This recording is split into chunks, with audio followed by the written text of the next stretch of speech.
What's up, dude? You good?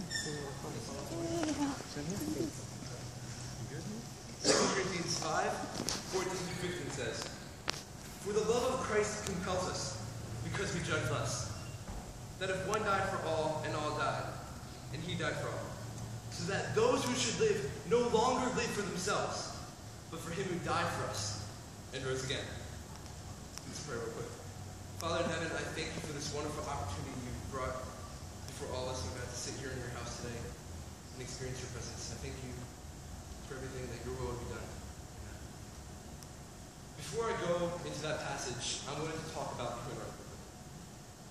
First, it is everyone's right to basic physical necessities, such as food, water, clothes, and shelter.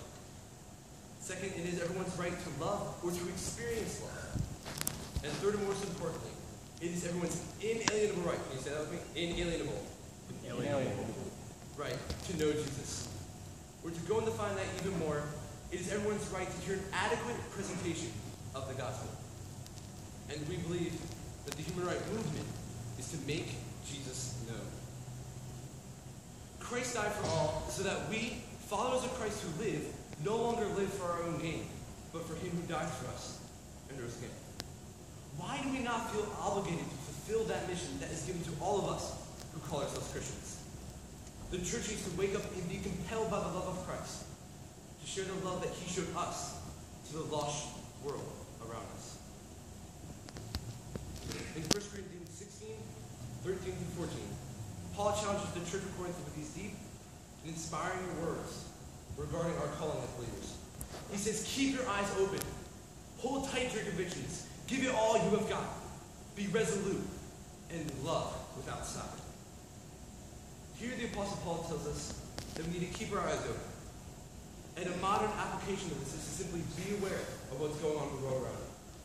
For example, did you know that every day 3,000 unborn babies die from abortion in the U.S. alone? And that there are 160 million orphans in the world? And if every professing Christian was to adopt one child, there would be no more orphans? Second, Paul tells us that we need to be resolute and love without and hold tight to our convictions. We need to stand up for what's right and what's godly and no longer be afraid of what others may think of us. We are all called to the front lines as Christians.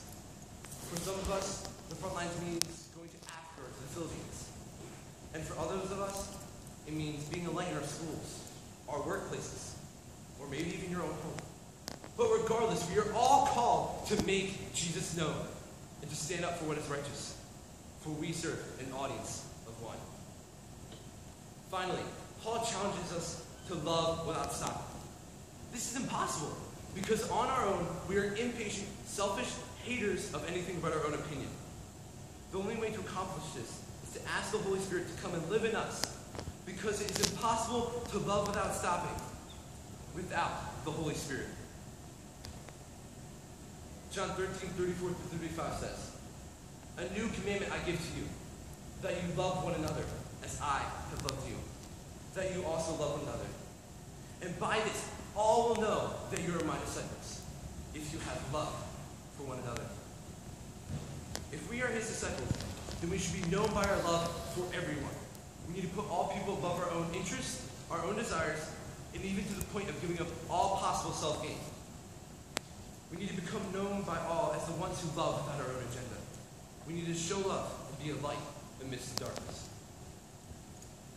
Dr. Martin Luther King Jr. said this: "Darkness cannot drive out darkness. Only light can do that. Hate cannot drive out hate. Only love can do that." So when we are compelled by the love of Christ, we are challenged to keep our eyes open. Pay attention to what's going on in the world around you. What will God have you do to make a difference? Hold tight to your convictions. Don't compromise your belief and faith in Jesus Christ. Give it all you have got. Stand up for what is right and what's godly, even when it stands against popular opinion. Be resolute. Stand firm in the faith, and even when everything seems to fall apart, it feels like the world has turned against you. For if God is for us, who can be against us? And finally, love without stopping. Be selfless, kind, and compassionate, so that all the world may know that Jesus Christ is Lord.